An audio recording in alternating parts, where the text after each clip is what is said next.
Hey everybody, Derick Van Ness here from Big Life Financial. And today we're going to talk about how do you know what your business is worth? I'm going to show you a quick and dirty way to figure out exactly what it's worth. Some really quick and simple math that will help you as a small business owner understand where am I at today. And we're even going to spend some time at the very end talking about some tips of how do you take the value of your business and really skyrocket it, right? Because ultimately that's what this is about. Now, if you don't know who I am, I founded Big Life Financial, and effectively we worked with thousands of business owners. I'm pushing about 2,500 at this point to help them turn their business income into lasting wealth.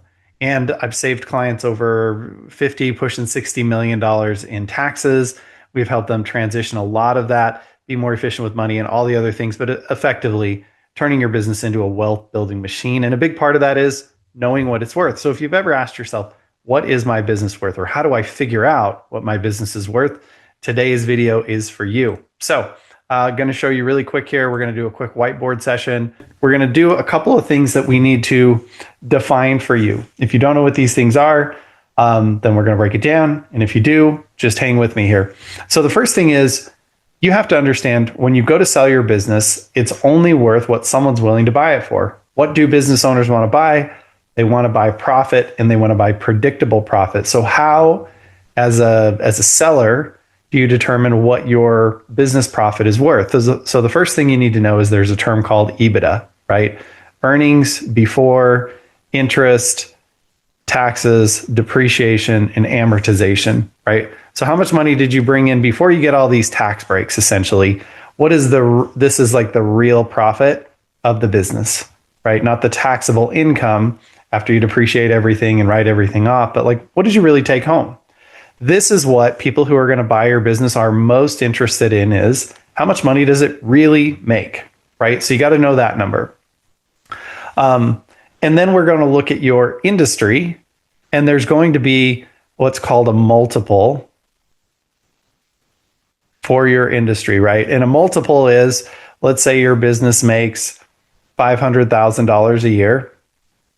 How much of that what multiple are people willing to pay for it? So let's say if they were willing to pay a 2 times multiple, which would be quite low, then that business would sell for 2 times 500,000, which is $1 million, right?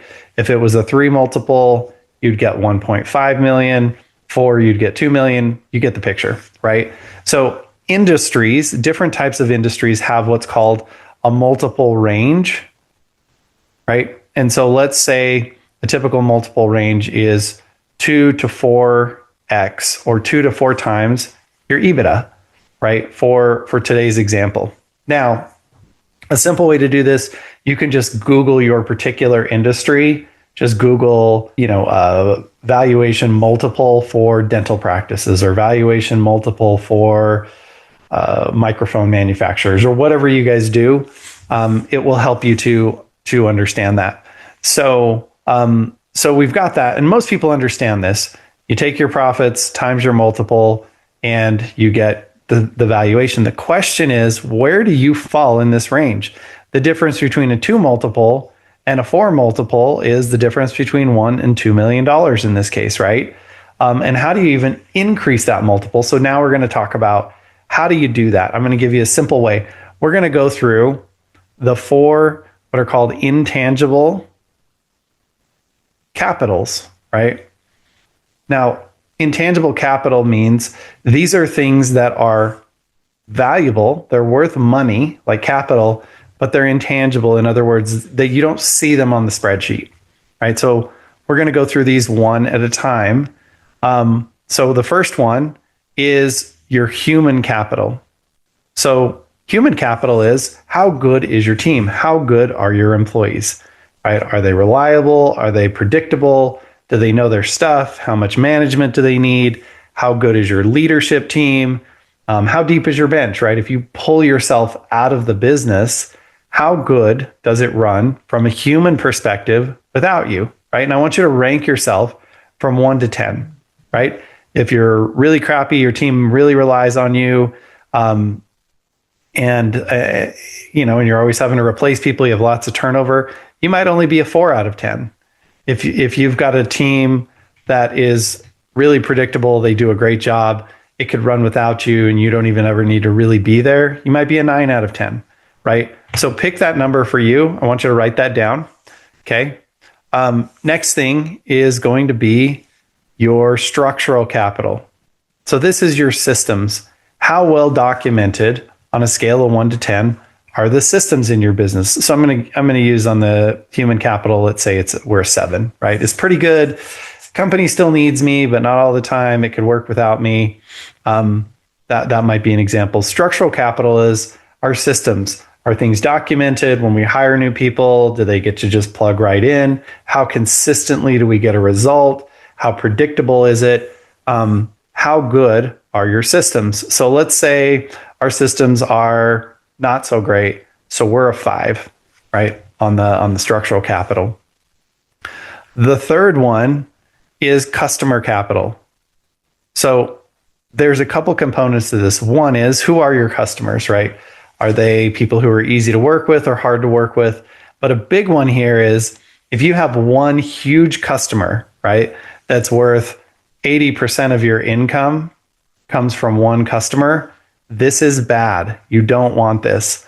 Ideally, you want to have a variety of customers or a lot of customers, right? If you have 1,000 customers like we do, and none of them's worth more than 1% of your total revenue or income for the business, then that's a really good thing, right?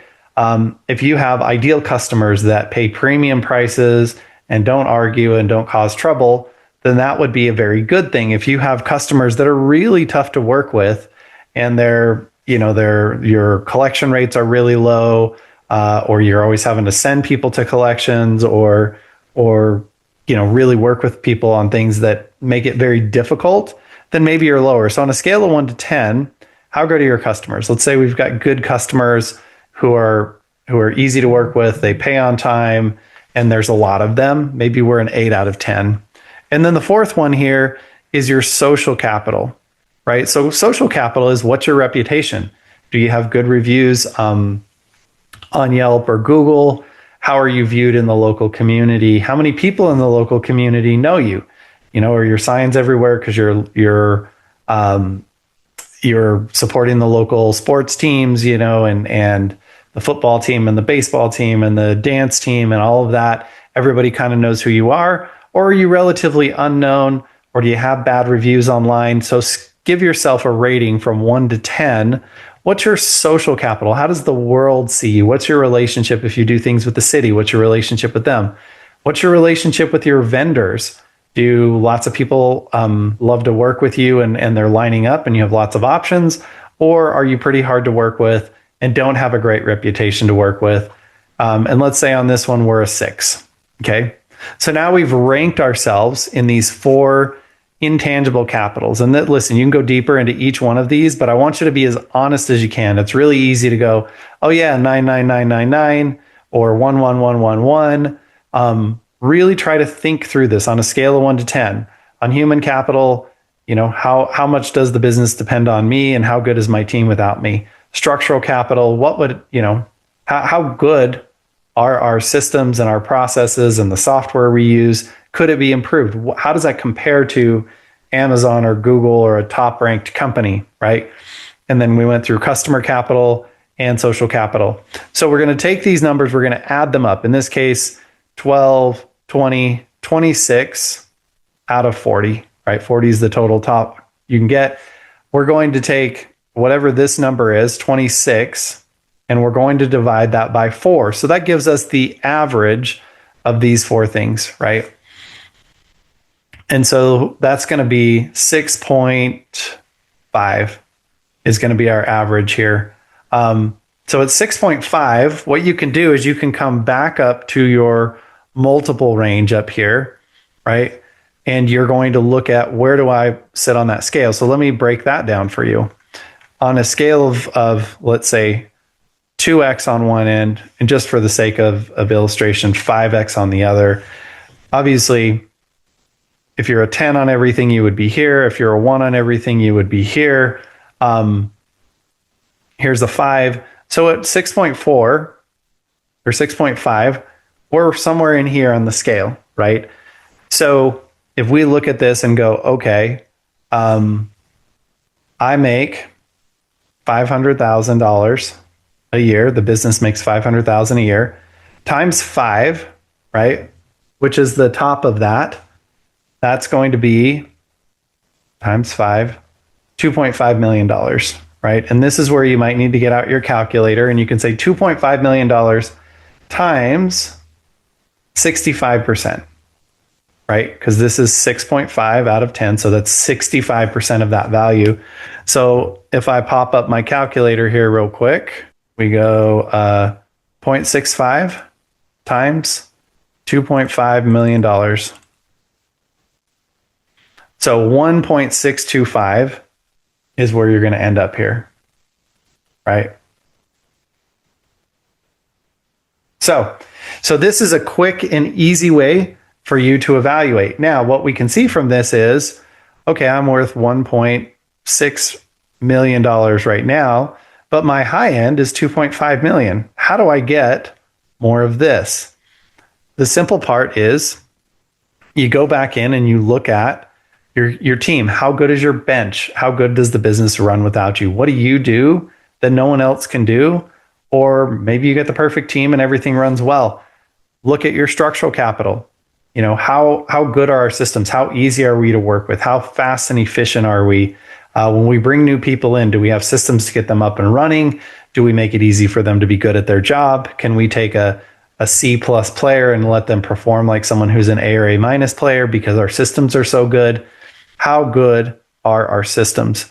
Customer base. Maybe you work on shifting your customer base. If you're working with a lot of customers or in certain industries that are very difficult, maybe you can look at who are my best customers and how do I get more of those?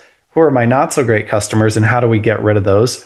Or like we talked about up here, if you're really dependent on 1, 2, 3 companies, 1, 2, 3 customers for most of your income, look at how you can diversify that. That is a huge, huge red flag for buyers. And then social capital. How do we improve our reputation and the people that we work with and customers? This can be everything from social media to local government to vendors to how do customers talk about you, reviews, all of that kind of stuff. If you look at each one of these, and if you could just move from a 6.5 to an 8, you might have just gone from 2.5 million at 65% to 80%. So that would probably add $500,000 here almost overnight, right? As quickly as you can do that. Now, the key here is for you to understand the bigger picture. And let me just break this down for you. The bigger picture is this is where I am right now, right?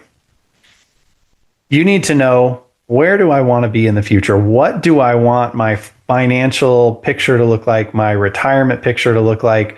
If you don't know where you're going, how can you possibly get there? If you're starting here and you don't know where to go, you might go this way or you might go this way, right? However, if you're really clear that this is where you want to end up, it's much easier to get there. So in terms of retirement, what does this look like for lifestyle, right? If you're unclear what you want your retirement lifestyle to look like, that's a problem.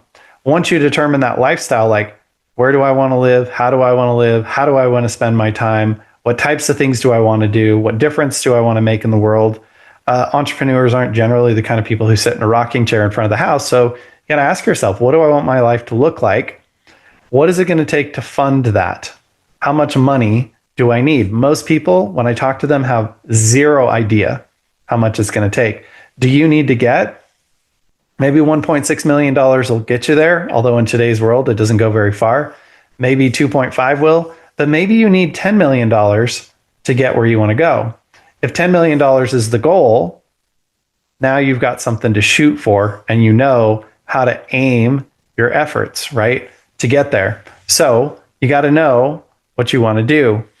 And this is why this is so important. If you can see that it's going to take me $10 million to get here, right? But I'm over here and I'm only at 1.6. You got to ask yourself, unless you're in your 20s, that may not get you there. So you're thinking, well, right now I'm headed in this direction.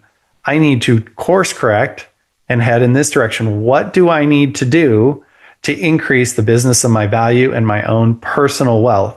And listen, there's a million other things you can do to help with this: investments, saving taxes, better efficiencies with what you do financially, a million other things that we help with. But the number one thing you can do is grow the value of your business, right? If you can see that this 1.6 million isn't going to get you there, let's say you have a dental practice and you're kind of maxed out and this is where you're at. Sure, you can improve the team and everything, but you can't make a practice that's making $500,000 a year get to $10 million. Just not going to happen, right? There's not enough room to do that, and not enough multiples to do that. So you got to do something different. And there's 100 different ways to do it, and we won't get into all that. We've got lots of other videos on the channel here where we talk about how to grow your business, doing mergers and acquisitions, how to invest, a bunch of other kinds of things, right? But ultimately, you need to understand where you want to go so that if you're off track over here, that you can now get back on track and go that direction. So that's why it's so important to figure out what is your business worth and to have a quick and easy way to figure that out. So hopefully this was useful. If it was, go ahead and smash the like button. If you're not already a subscriber here, go ahead and do that. Other than that, if you'd like to take our intangible capitals assessment because you're not quite sure how to rank yourself, go ahead and click down below. We've got an intangible capitals assessment you can take. It will give you a much more detailed breakdown of where you're at so that you can truly figure out what your business is worth. Anyway, my name's Derick Van Ness. Appreciate you being here. We will see you on the next video.